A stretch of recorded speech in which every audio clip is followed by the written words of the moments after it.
guys, welcome back to Wine Out with Books with your girl Kay. Alright, so as you can see by the title, we jumping straight into Diary of a Stalker Book 2. So when we left off with Book 1, Pilar had disappeared to another island and she had came back to Los Angeles, right? So here's the thing. So I think a year or two has passed, and my boy Xavier is doing big. Like, again, you know, we ended book 1. He got a movie deal for his book Diary of a Stalker. The movie really did well, so he stayed in Los Angeles for a little bit, right?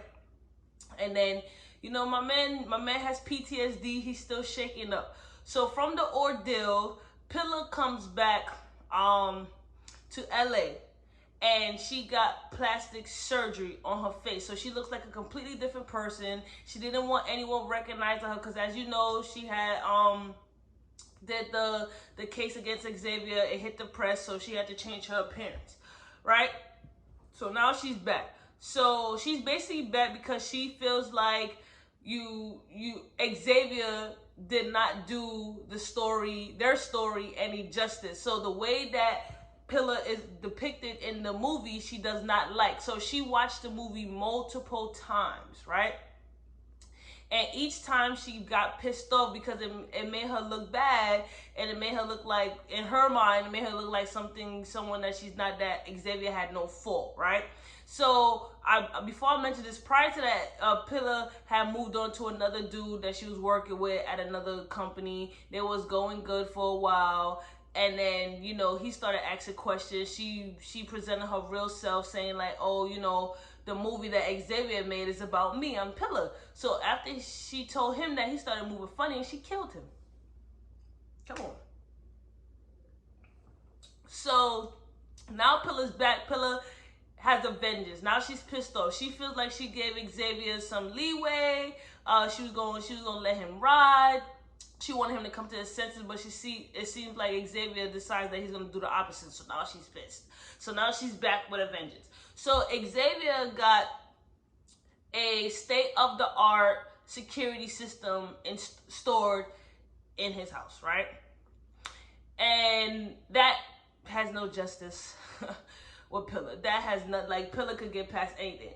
Long story short, Pilar has been sneaking into Xavier's home while he's not there. She's in his bed, in his closet, going through his home, the whole house, right? And Xavier has an assistant who comes to the house to do work sometimes. And every time the assistant's there, she would feel like someone's watching her. So she would tell Xavier that Xavier is like, you know, that's impossible. But unbeknownst to Xavier, Pilar's in the home, so she's sister's back. So we're gonna fast forward a little bit, right? So Xavier is just reflecting on everything that's going on. He did started trying to get more back into writing, but he's just shaking up. So him and Dre, from that ordeal, for the most part has grown more close, and maybe they're talking more, right? So Pilar begins to stalk Dre and Xavier yet again. At this time, Xavier is messing with a female named Bailey. Like, Bailey's just like one of his go-to girls that, you know, she flies in, they have sex, they go out, and she goes back or whatever. You know, Bailey really likes Xavier, but Xavier is not, oh, I'm stuttering, sheesh. Xavier is not ready to give himself to another woman, especially because he's still in love with Kendall. He realized that he really messed up, right? And as we know, Kendall has gotten married to a doctor, and she seems happy, and he reads about her piece in the magazine. They did a piece, and for the most part, she looks happy, right? We'll get into that a little later on. So anyways, Bailey is there. So I'm gonna fast forward a little bit. So one day, Dre and Xavier is in a bar. They talking, and Pilar is sitting there in the back, right? But she got shades on. Again, she has plastic surgery, so nobody's gonna recognize her. So while Dre's talking to Xavier, you know, Xavier is confiding Dre, like, this is how he's feeling and stuff like that. And, you know, Dre's being sympathetic. Dre is at the bar by himself on another night, And here comes Pilar. So Pilar introduces herself to Dre as Milan. So Dre is like taken back, like, damn, like, sis look good. The conversation is flowing. And I should mention with Dre's character, Dre is very laid back, but he's very cautious. He had a bad relationship that ended, and he never gave himself to another woman after that. Like, as far as commitment goes, he would just have sex with them. So when he meets Milan, you know, conversations flowing, they start talking, moving forward, they start hanging out, they start going out, and Dre starts falling for Milan. So Dre then confides in Xavier that, hey, I met this woman, I'm really feeling her, she's coming over. You know, Xavier's like, what, since when? Like, you don't invite women over, you're very cautious. He's like, yeah, but she's different. But the one thing I can say about Dre, when he met Milan, he got a bad feeling, right? And he always trusts his gut instinct, but this time he decided to ignore it, and that did it for him. I'm gonna pause right there. We're gonna fast forward a little bit. So Xavier's in the mall one day, and he sees Kendall. So he goes up to Kendall like, hey, how you doing? What's going on? So Kendall's a little hesitant, like looking around. She's like, oh, I'm here with my husband. So, you know, Xavier's like respectful. Here comes the husband pulling up, being all macho. Oh, you the infamous Xavier. You did this and that, like trying to show his stance. And Xavier's just like, all right. But Kendall looks scared. So Xavier's like, you okay? So the husband walks off, and Xavier hands Kendall his card, like, here, call me if you need. She takes it.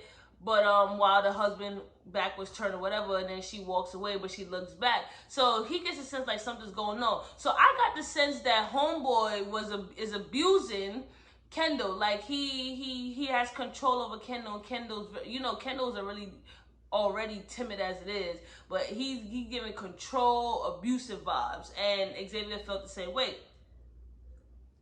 So down the line, Kendall ended up hitting Xavier up. They agreed to meet for, I think it was lunch, right? So at lunch, you know, they talk about the situation. They talk about everything that happened between them. Kendall still loves Xavier. Xavier still loves Kendall. He tells her that she's like, I moved on, I am happy. But when she says she's happy, like, you could tell that sis is lying. She's not really happy, but she's content, I guess. Right? So they really feeling the vibes between them, and she thinks that, you know, she's like, you know, we could be friends. And he's like, okay, like, he knows he messed up, right? So now, I told you Pilar has been stalking Xavier, right? So one day while she's stalking Xavier, she really like, oh, this bitch Kendall's back in the picture. Now I really have to let her have it. And I'm like, damn, like, what's going on? Like, here you go on Kendall again. So she starts back stalking Kendall again, right? At the same time, she realizes that Bailey's in the picture. So she pulls up to Bailey, Pilar pulls up to Bailey while I think Bailey was running, and she pushes Bailey down the stairs. Before she pushes Bailey down the stairs, she says a message to her like, oh, leave Xavier alone, something like that, right? So when Xavier tries to get in contact with Bailey, Bailey tells him like, you know, what happened, I was in an accident, and says like, oh, the person said like, leave my man or something like that alone. I don't remember exactly the word. So Xavier's like, what the hell is going on? Because the book, this is going through the book, I'll have fast forward a little bit, right? Meanwhile, while Pilar and Dre are spending more time together, unbeknownst to Dre, Pilar has been poisoning him. So Pilar would come over to Dre's house and always cook him a meal. Every time she cooked him a meal, she would poison the meal, she'll poison his drink. So over time, rat poison. So over time, you know, Dre started becoming fatigued, he become tired, and he's a fit dude. So he's trying to figure out like what's going on, and he wouldn't go to the doctor, he's scared of the doctor, right? So meanwhile, you know, Xavier, for the most part, he's doing good, but he feels like something's off. He feels like something is off, right? So when that whole incident with Bailey happened, he's like, yeah, nah, why would this person attack her? But he's not putting two and two together yet. And then he's just like, can't be, Pilar hasn't been seen. So Dre was talking to Xavier and was like, oh, I really want you to meet my girl. So every time it was time for Milan, aka Pilar, to meet Xavier, she would have an excuse, like she didn't show up to the restaurant, or one time Dre and Milan Pilar was sitting watching a movie. Xavier came over unannounced. She ran in the bathroom, hid in the bathroom for like an hour or some change, saying that she had to throw up. And I'm like, all the red flags is there. All the red flags is there. She always had an excuse, right? So now there was a situation that happened with Kendall. So Kendall received a threatening notice from Pilar, right? Saying leave Xavier alone, right? So when Xavier had hit Kendall up, Kendall's like, yo, I can't talk to you no more. Wherever we in contact, trouble just follows you with the woman and stuff like that. So Xavier's taken back, like, what the hell is going on? So now he's like putting two and two together. Like, he knows Pilar is back, but he hasn't seen her yet. So, because Pilar, of course, Pilar keeps hiding. He's like, yo, like, something's off. So, also, there was a situation when he went home and he realized, like, he smelled Pilar in the house. And, like, I want to say that he has OCD, right? So, he was in the house when he's like, yo, something is off in my house. He couldn't put two and two together. But he knew stuff was moved. So, he's like, nah, I'm not imagining it. So, but everything was intact, right? Like, his security was intact, but because Pilar at one point had paid the security person who put the security in Xavier's home to make her a key, so obviously it wouldn't look like a break-in or whatever. So then, you know, his health is declining, but he's still feeling like he really in love with Milan. Milan's the best thing that happened to him. We fast forward. So he hasn't been in contact with Xavier. Xavier gets worried, right? So Pilar's just like, you know, this is the time that I'm about to show my face to Xavier, because she was over at Dre's house. Dre got really skinny. He could barely move, like he was on his deathbed, right? And Xavier comes knocking on the door. So Xavier knocks on the door. I forgot what happens. Either the door was open or something like that, or she opened the door, whatever. So, you know, Xavier comes to the door. He doesn't recognize her at first, but once she starts speaking, he's like, Pilar? So he's like, what the hell's going on? She's like, oh, you deserve this. Look what you did to me. You made that movie. That movie depicted me as something that I'm not. You don't understand. I did you a favor by not showing up to court and dropping the charges. And this is how you repay me. And she's like, you know, we belong together. I love you. He's like, bitch, what you do to Dre? So she's like, oh, Dre, I'm taking away the thing you love the most, and that's Dre. And I fed him rap points, but it'll be over soon. So Dre looking like, and I'm reading like, hello. But granted, Dre never had contact with Pilar, so he wouldn't have known her voice or whatever. He knew her what she looked like from like pictures and stuff, but he didn't know her voice, so I can't really fault Dre, but he went against his instinct. So Dre is on the deathbed. Xavier's had enough. They start tussling and fighting. But I believe Pilar had a weapon. I can't remember for sure. But Xavier got his licking. He got her good. And, you know, Pilar is away. She got caught. Finally, her ass got caught. Dre didn't die. He recovered, but, you know, his relationship with Xavier after that, it was never the same. And I just felt like Pilar was just doing too much. Like, she did too much in book 1, but she definitely did too much in book 2, because it's like, this is who you are. You came back because he made a movie and you didn't like how he depicted you. Like, come on. But again, she has mental health. She hasn't been taking her medicine. She hasn't been talking to her therapist. She's been hiding from her therapist, Lead. Well, Lead is not even her therapist anymore. It's just her previous therapist turned friend. So, all I know to say is just like, Pilar is out of control. She's killing people, attacking people for a man that's not even hers. A man that's not even hers. I would never. I will say that book 2 wasn't as interesting as book 1. I just felt like it was very short and brief it got to the point I felt really bad for Drake. I'm like, and all in all, Dre was innocent, but of course, Pilar has no limits to getting what she want or to proving a point, and she will use and abuse and hurt anybody.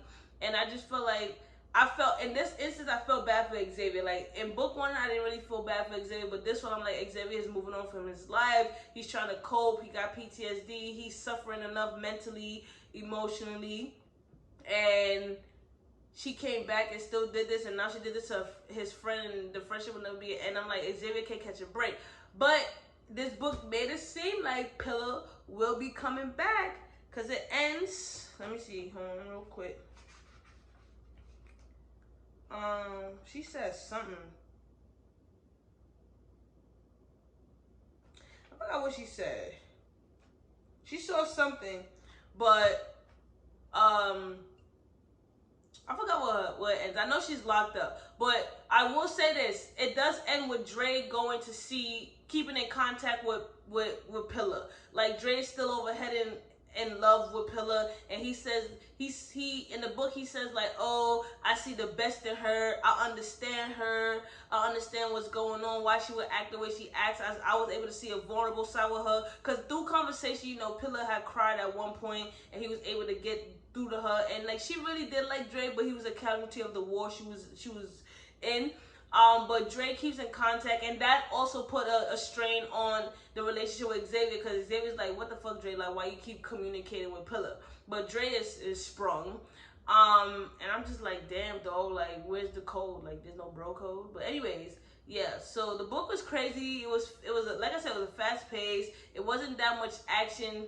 I just felt bad that Dre got poisoned, but he's a sucker now. He done fell for the Pilar mode. So whatever happens to Dre moving forward, that's on him. I don't know if there's gonna be a third book. If it is, I'm gonna read it just because to see what's going on, because Pilar's a crazy ass chick. But that's the book, y'all. I know it's a quick review. It wasn't that much action. But anyways, the next book review, let's see. I have no idea which one I'm gonna do. I have a whole bunch of books. I'm gonna just choose from that. I thank you for continuously supporting me.